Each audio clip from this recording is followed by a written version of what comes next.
Welcome to the Sinner and the Saint. I'm Melissa Bell. And I'm Allison Kane. You know, I've been thinking all morning, there is no knight in shining armor coming to save you. No one's going to do it for you.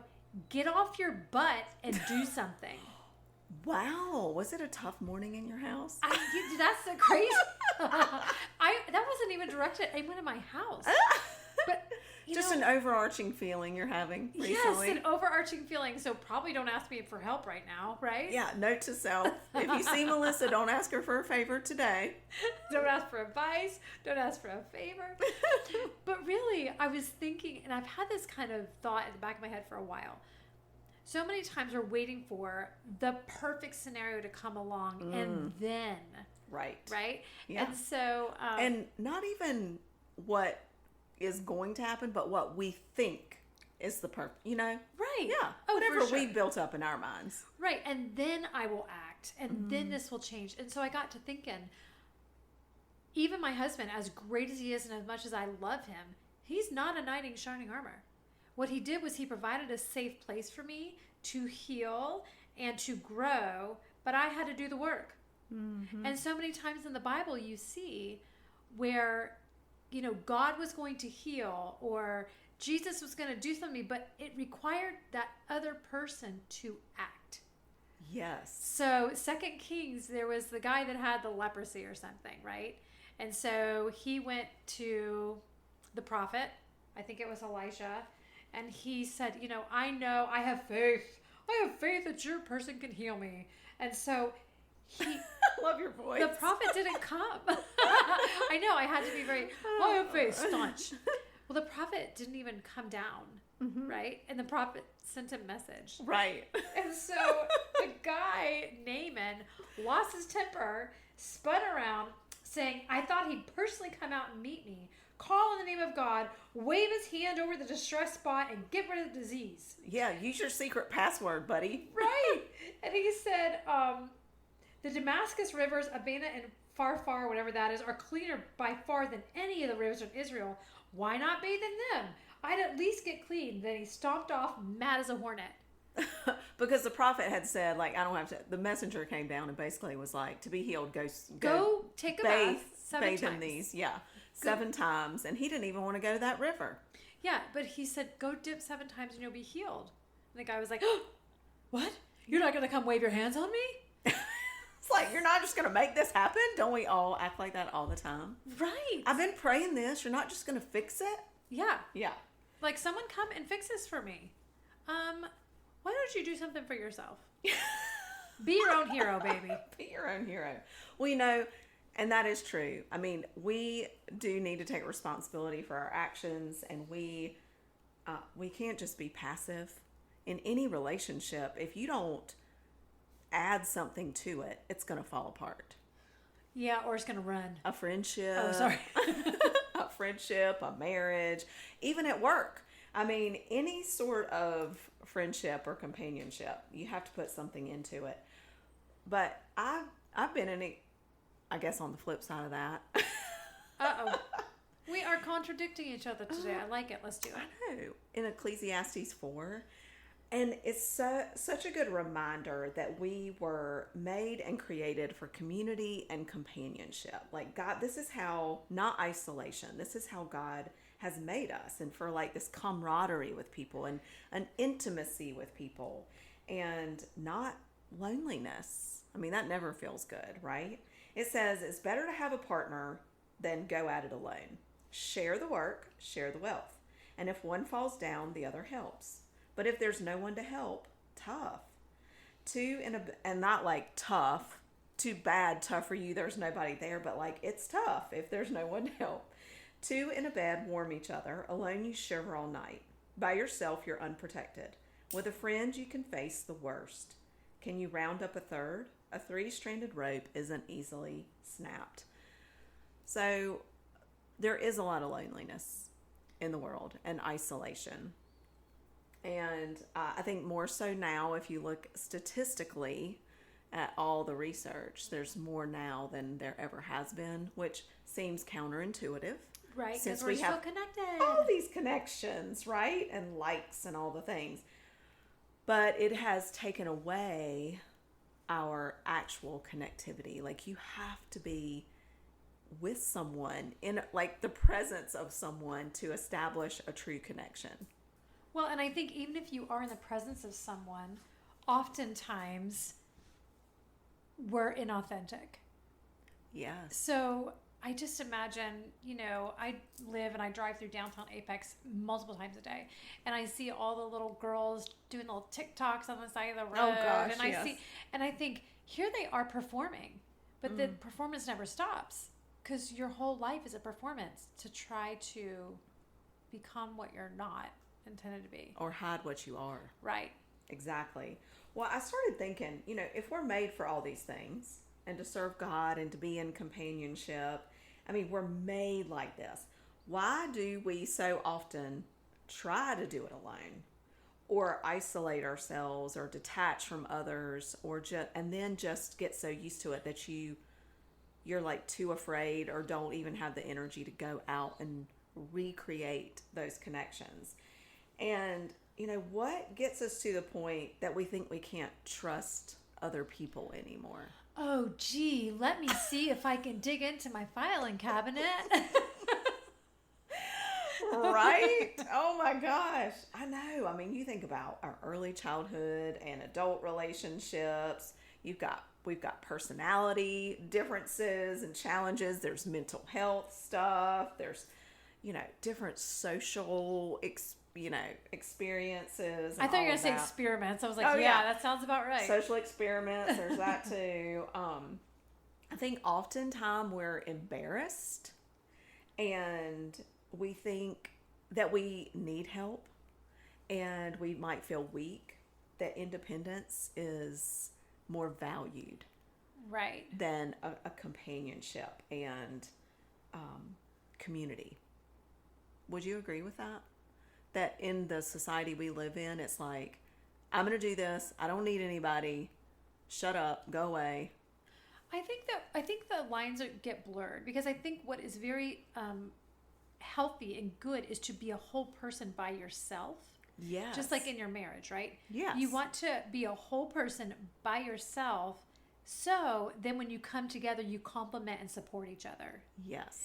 And I think we confuse that with, I can do it alone. Right, because ain't no changing nothing inside making yourself complete without God. So you're actually never doing it alone. Right, then there's that. There's always Him. I think sometimes we feel like the other people don't have time for our stuff. Lives are so busy, and we're always putting stuff out there, and everybody's life is a little stressful and chaotic, especially this time of year. Everybody's going in different directions, and we can very easily feel like they don't have time for this. I'm just going to do this on my own. Like, I'm really sad, and I'd like to talk it through, but honestly, everybody's too busy. Yeah, and I hear this a lot, actually. My mother-in-law will always say, I just don't call you because I know you're really busy. Right. And I would just let her say that, And then this weekend I said, I am really busy, but you're very important, so you call. That is really sweet. And so it was, I think our older family feels that way a lot, that they're too much for us, or whatever.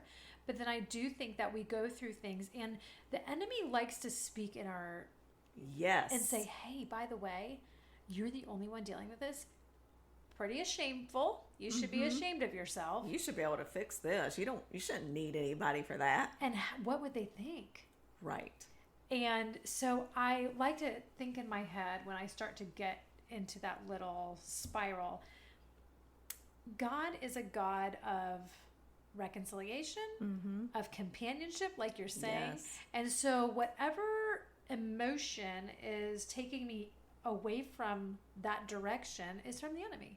Absolutely.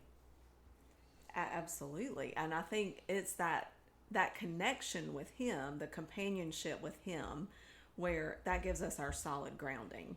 And so when I think of a 3-stranded rope, I think initially we start with the Lord, and the third person that comes in is a companion and good friend that comes alongside us with the Lord, who also is strongly grounded in Him. That's how I see that, because we do need Jesus Yep. for we do. everything.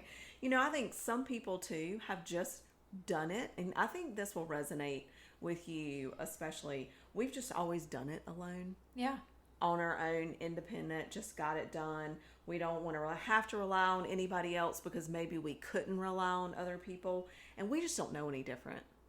Yeah. It's a learned behavior where you just realize everyone's going to let me down. Mm-hmm. I'm going to do it by myself because at least if I get let down, it's my own daggone fault. Right. Yeah. And so, I can count on me, right. but I can't count. That's what people have, quote, taught you that have let you down throughout your life. But that, that does build a confidence in yourself, which can be good. It but is important. It can also get in the way when it's time to rely on God. Speaking from experience.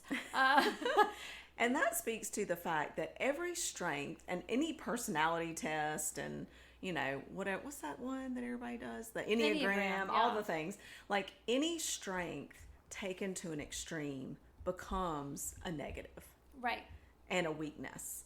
And so that is, when we can't humble ourselves, when we don't understand that our strength and courage comes from the Lord, and it's not all on us.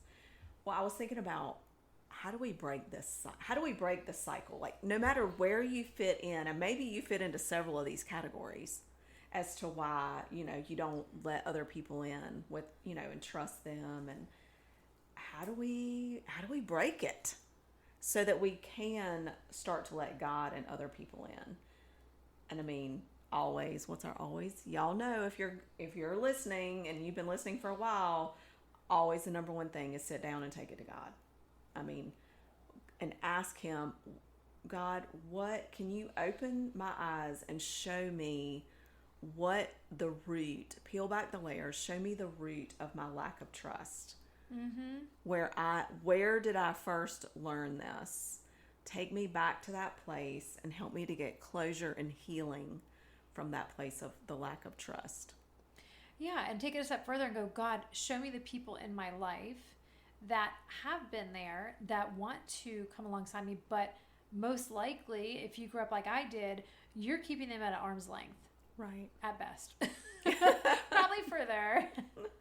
Right. Sitting down and making a list of those people in your life that you do trust. Even if it's just like your trust isn't super 100%, but you're like, okay, I can trust these people 50%, not because they're not trustworthy, but because that's my comfort level with trust. That's all I'm giving them.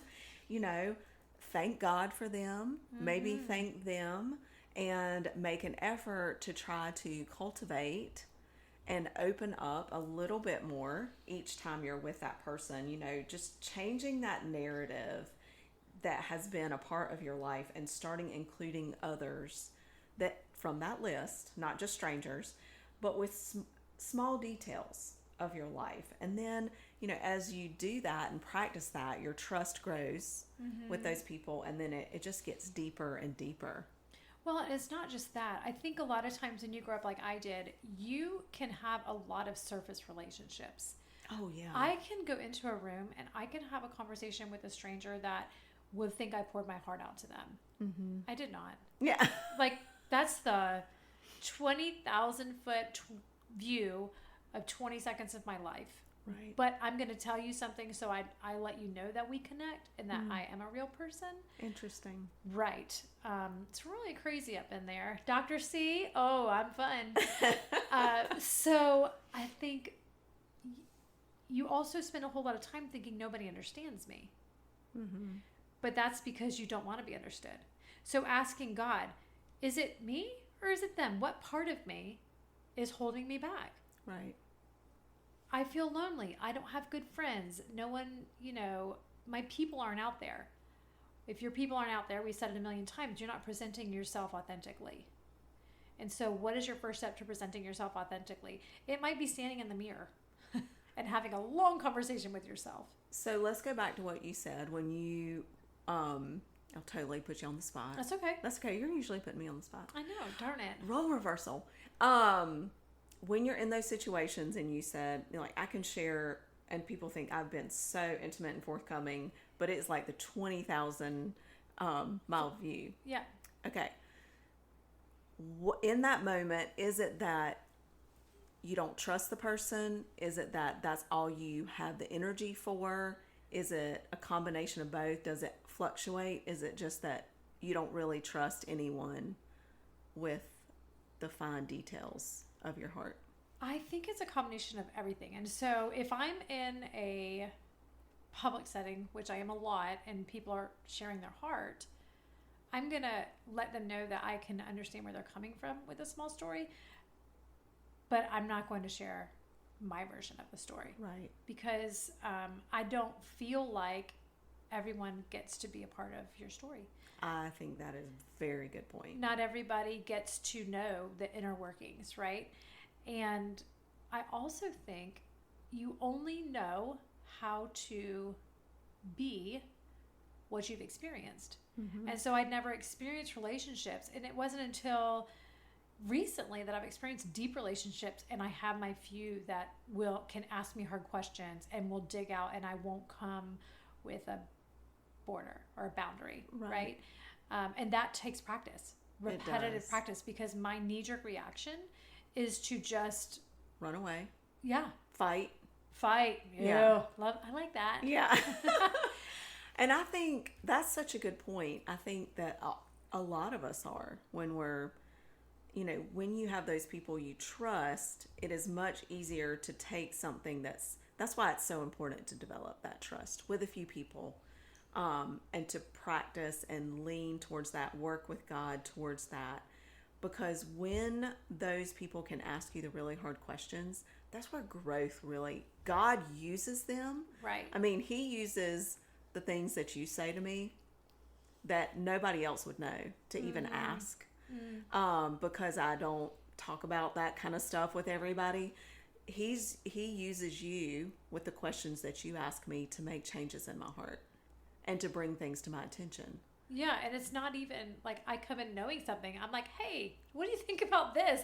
I'm kind of just, asking a question probably that I'm thinking about. I want to know. Mm-hmm. Like, are you okay? Like, you're going through a lot right now. And so I walked in today and I said, hey, how's it going? Did you have time to deal with this? And you're like, no. And the reason why is because you haven't had the time. But now, what are you doing? You're intentionally carving out time in the next couple days to go work through that and handle it. And I do think there are some things that everyone has their own process. I have to work through on my own first. I don't have the ability, for the most part, to emotionally attach to things. That is just one of my superpowers. And so it's, even if I am talking to someone, they might not feel, I'm an open book. If you ask me a question, I would tell you, right? So I'm not ever being fake, but I don't emotionally attach to things. So people don't always feel like I'm being real. I'm like, this is actually as real as it gets. Right. There's no emotional attachment, because when you detach emotionally, your joy and your fear and your sadness all live in the same place. I learned this from Jenny Allen's Untangle Your Emotions. Let me tell you something. That study's not fun. And so when you cut off access to your sadness and your fear for survival, you also cut off access to joy. Right. So. And that really goes back to the conversations we had in the past few podcasts about our in our brain, those little relational connectors, those RCs that we have to reconnect. Right. And that really, ties into this. But it, again, going back to how we started, it takes effort on your part with the Lord to make this happen. Yes, it's better to have a partner along. For me, sometimes that partner is just Jesus. People, like, I got to sit with just Jesus, and He's my companion through it all before I'm ready to go past Him to that next person to bring them into the fold. But that has to come next with many, many things to build relationships and trust. And in this scripture, it doesn't say they do all the work and they get all of this and blah, blah, blah, and they only help you, you don't help them. It says share, share, share. Right. And so that means, for me, that's like sharing with God. Don't just assume He knows. He wants you to make a connection. it goes both ways. Let him share with you. Mm-hmm. And then it goes with our people that walk beside us too. Share. Right. Share in it. It doesn't mean all the work is on one, it's not one-sided. Right. And you don't get to sit on the sidelines. Yeah, get up off your butt. Back to the start. That's right. That's what we should name this podcast. Get up off your butt. Get up off your butt, girl. Well, I hope one of those things resonated with you today, and that maybe you can sit with the Lord for a little bit. And it's a great way to spend vacay this summer. Yeah. As you start to, or your kids are at camp, kind of carve out some intentional time with the Lord to focus on and identify some of these things. Go back and journal. Think about, okay, where did this start? What is the root of this that I'm feeling? Where did it begin? Because you got to go back to the start. And hey, hang on, because that's going to be a wild ride. Yes. And it isn't fun, and it's inconvenient, and it's annoying, and it takes a lot of effort. But it is so worth it in the end. Yeah. And you might be less exhausted at the end instead of like running around trying to ignore or I don't know, distract yourself from what's going on. This is where the rubber meets the road, and you can start to become very confident in who you are, who God made you to be, and what you're going to do with that. Yeah, and speaking of that, run around like chicken with your head cut off. Yes, that was Next my weekend. week, we're going to talk about putting out fires. Oh. Anybody got any fires going on? Yeah. Yeah. Oh, yeah. Always those. Thanks for joining us this week on The Sinner and the Saint.